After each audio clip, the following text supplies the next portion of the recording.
जय श्री राधे। आप सभी को आज फिर से हाजिर हैं वट सावित्री की संपूर्ण कथा विधि के अनुसार लेकर। तो चलिए शुरू करते हैं। वट सावित्री व्रत अमावस्या पक्ष बृहस्पतिवार 6 जून 2024 को होनी है। उसकी तिथि आरंभ है 5 जून से लेकर 7:54 PM से शुरू हो जाएगी। सनातन पौराणिक कथाओं के अनुसार सावित्री नाम की एक पति वर्ता स्त्री ने मृत्यु के देवता भगवान यम को भ्रमित कर उन्हें अपने पति सत्यवान के प्राण को लौटाने पर विवश किया था। इसीलिए प्रतिवर्ष विवाहित स्त्रियां अपने पति को सकुशलता एवं दीर्घ आयु की कामना से वट सावित्री व्रत का पालन करती हैं। तो चलिए इस कथा की संपूर्ण विधि को जानेंगे। सनातन धर्म शास्त्रों में वट सावित्री व्रत को मनाए जाने के दिन के संबंध में कथा प्रचलित है। निर्णयामृत के अनुसार वट सावित्री का व्रत ज्येष्ठ मास कृष्ण पक्ष की अमावस्या को करने का विधान है। इसके अनुसार ज्येष्ठ मास की त्रयोदशी से अमावस्या तक 3 दिनों तक व्रत रखा जाता है। वर्ष 2024 में त्रयोदशी 4 जून से अमावस्या 6 जून तक है। व्रत का उद्देश्य एक ही है, सौभाग्य की वृद्धि और पतिव्रत के संस्कारों को मानना तथा उसका पालन करना। उत्तर भारत में यह पर्व ज्येष्ठ मास की कृष्ण पक्ष की अमावस्या को मनाया जाता है, जबकि महाराष्ट्र, गुजरात तथा दक्षिण भारत में यह पर्व ज्येष्ठ शुक्ल पक्ष की पूर्णिमा को मनाया जाता है। उधर ज्येष्ठ मास के कृष्ण पक्ष में और महाराष्ट्र में ज्येष्ठ मास के पूर्णिमा को 6 जून को वट सावित्री व्रत के दिन ही शनैश्वर जयंती भी मनाई जाएगी। इस दिन अमावस्या का भी व्रत किया जाएगा।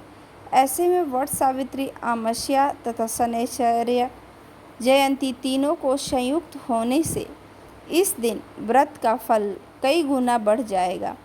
ज्येष्ठ अमावस्या को मनाए जाने वाले नियम के अनुसार सन 2024 में यह व्रत 6 जून बृहस्पतिवार के दिन मनाया जाएगा। वट सावित्री व्रत 6 जून में स्त्रियां त्रयोदशी से अमावस तक वट वृक्ष का पूजन करके 3 दिवसीय व्रत अनुष्ठान करती हैं। इस पूजा का बहुत ही महत्व है। वट अर्थात बरगद वृक्ष के मूल में ब्रह्मा, मध्य में विष्णु तथा ऊपरी भाग में देवादिदेव शिव प्रतिष्ठित रहते हैं। यह व्रत स्त्रियां के वैध व्याधि दोषों की निवृत्ति में एवं पति पुत्रादि सुख सौभाग्य प्राप्ति के लिए विशेष प्रस्त माना जाता है। वट सावित्री व्रत पूजन में सत्यवान, सावित्री तथा यमराज की पूजा की जाती है। इस व्रत को रखने वाली महिलाओं का सुहाग अटल रहता है। ऐसी मान्यता है कि सावित्री ने इसी व्रत के प्रभाव से अपने मृत पति सत्यवान को धर्मराज से जीत लिया था। ऐसी मान्यता होने के कारण सारी स्त्रियां इस व्रत को मनाती हैं। इनका विशिष्ट महत्व माना गया है। पीपल की तरह वट या बरगद के पेड़ का भी विशेष महत्व है। पाराशर मुनि के अनुसार वट मूले तोपवासा ऐसा कहा गया है। पुराणों में यह स्पष्ट किया गया है कि वट में ब्रह्मा, विष्णु और महेश तीनों का वास है। इसके नीचे बैठकर पूजन, व्रत कथा आदि सुनने से मनोकामना पूर्ण होती है। वट वृक्ष अपनी विशालता के लिए प्रसिद्ध है। यह कथा भी संपूर्ण भारत में विख्यात है। अपने अपने रीति रिवाज के अनुसार सभी इस पूजा को बहुत ही प्रेम से अपने घरों में किया जाता है।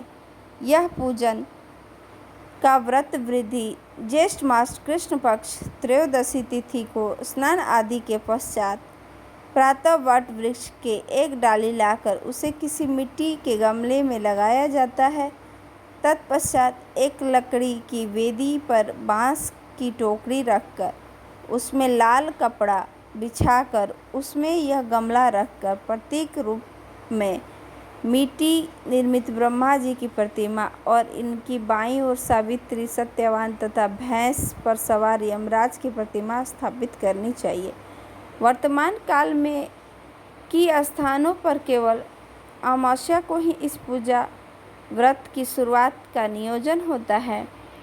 इसके लिए संकल्प करें, मम वैद्य व्याधि सकल दोष परिहारार्थ ब्रह्मा प्रसावित्री प्रत्यर्थ सत्यवत सावित्री प्रत्ययत च वट सावित्री व्रतम अहम करिष्ये। यह संकल्प करके 3 दिन उपवास करें। यदि सामर्थ्य न हो तो त्रयोदशी को रात्रि भोजन, चतुर्दशी को अयाचित और अमावस्या को पूर्ण उपवास करके शुक्ल प्रतिपदा को समाप्त करें। संकल्प के पश्चात प्रतिमाओं का पूजन जल, चंदन, रोली, अक्षत, पुष्प, फल, फूल, दीप आदि से किया जाता है। इसके पश्चात मंत्र से सावित्री का अर्घ्य भी देना चाहिए। इस मंत्र को इस तरह बोलते हैं, अवध्यमं च सौभाग्यं देहि त्वं मम श्रुव्रते पुत्रान् पौत्राश्चं सौख्यं च गृहणागर्ग्य नमोस्तुते। पूजन करने के उपरांत निम्नलिखित 2 मंत्रों का जाप कर सकते हैं। सती सावित्राय नमः, यम धर्माय नमः। मंत्र का जप 1 माला करें। तत्पश्चात कच्चे सूत या मौली को बरगद वृक्ष की डाली में बांधने के उपरांत वृक्ष के इर्द गिर्द 7 फेरे लेकर सावित्री सत्यवान की कथा करनी चाहिए। इसके उपरांत निम्नलिखित मंत्र से प्रार्थना करनी चाहिए, बड्ड सिंचामि ते मूल सलीलम। ऐसे करके मंत्र का जाप करें। यथा सखा प्रशाविर्वेदो अशी त्वं महीतले तथा पुत्रस्य पित्रस्य संपन्न कुरु मा सदा। वट सावित्री व्रत पूजन विधि में अपने अपने क्षेत्र के अनुसार कुछ अंतर पाया जाता है। प्राय सभी भक्त अपनी अपनी परंपरा के अनुसार वट सावित्री पूजा का व्रत करते हैं।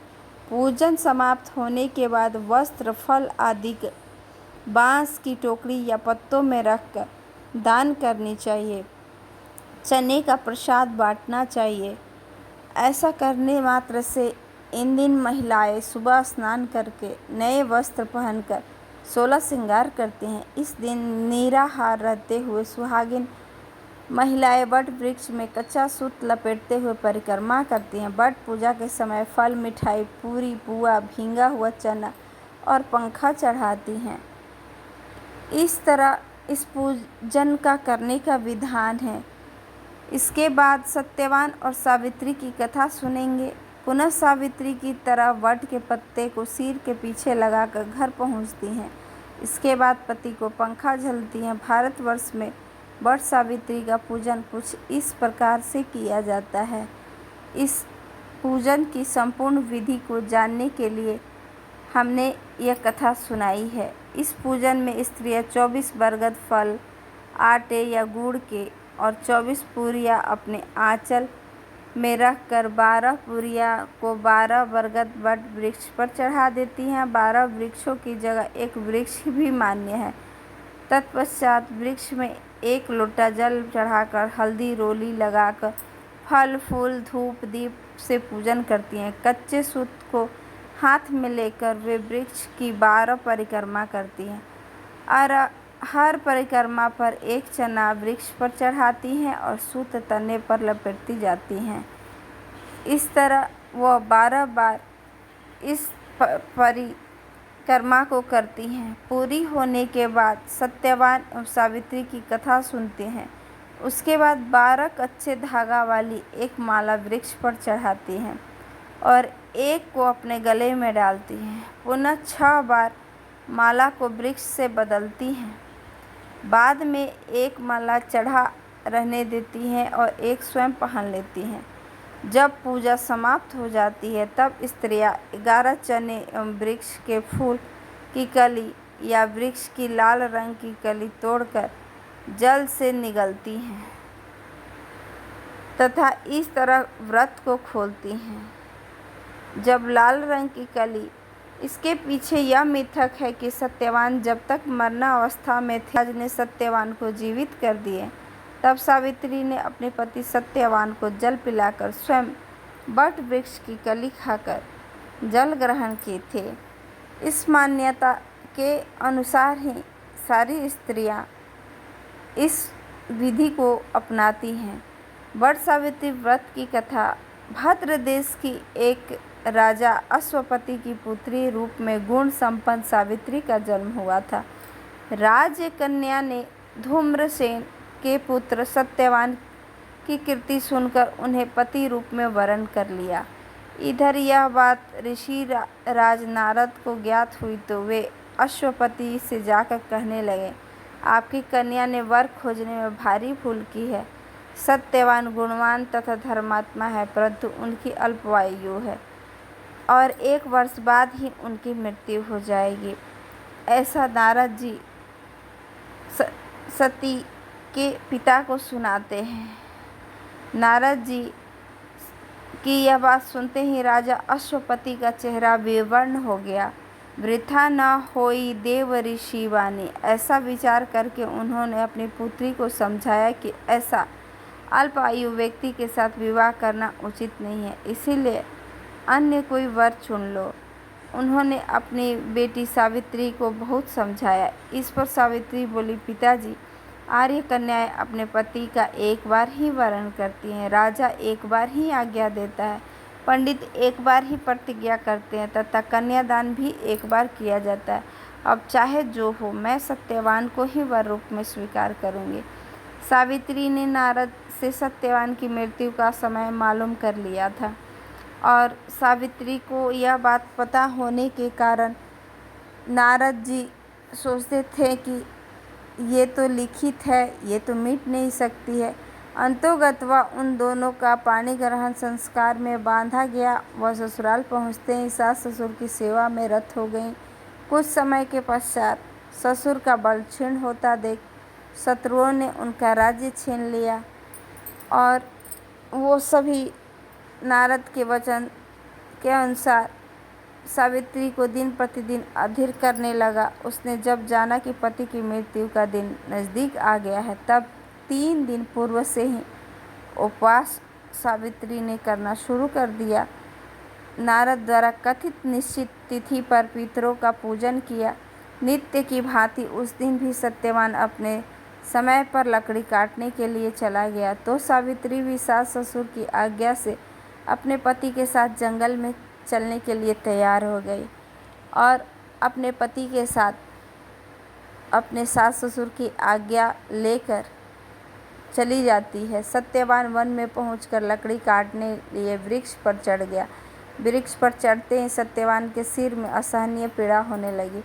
वह व्याकुल हो गया और वृक्ष से नीचे उतर गया। सावित्री अपना भविष्य समझ गई तथा अपनी गोद का सिरहाना बनाकर अपने पति को लिटा लिया। उसी समय दक्षिण दिशा से अत्यंत प्रभावशाली महिषारूढ़ यमराज को आते देखा। सावित्री अपने पति को अपने गोद में सिर रखकर लेटा दिया था और सत्यवान वन में पहुंचकर लकड़ी काटने के बाद नहीं काट सके थे। धर्मराज सत्यवान के जीवन को जब लेकर चल दिए तो सावित्री भी उनके पीछे पीछे चल पड़ी। पहले तो यमराज ने उसे देवी विधान समझाया, परंतु उसकी निष्ठा और पतिपरायणता देखकर उसे वर मांगने के लिए कहा। सावित्री बोली, मेरे सास ससुर वनवासी तथा अंधे हैं, उन्हें आप नेत्र ज्योति प्रदान करें। यमराज ने कहा, ऐसा ही होगा। और धर्मराज सत्यवान के बारे में फिर पूछी यमराज से, तो फिर यमराज बोले, अब लौट जाओ। यमराज की बात सुनकर उसने कहा, भगवान, मुझे अपने पति देव के पीछे पीछे चलने में कोई परेशानी नहीं है, पति के पीछे चलना मेरा कर्तव्य है। यह सुनकर उन्होंने फिर से एक वर मांगने के लिए कहा। सावित्री बोली, हमारे ससुर का राज्य छिन गया है, उन्हें पुनः प्राप्त कर सके, साथ ही धर्मपरायण बने रहें, ऐसा वरदान दीजिए। फिर यमराज ने वर देकर कहा, अच्छा अब तुम लौट जाओ, परंतु उसने यमराज के पीछे चलना बंद नहीं किया। अंत में यमराज सत्यवान का प्राण छोड़ना पड़ा तथा सौभाग्यवती होने के साथ साथ उसे पुत्रवती होने का भी आशीर्वाद प्रदान किया।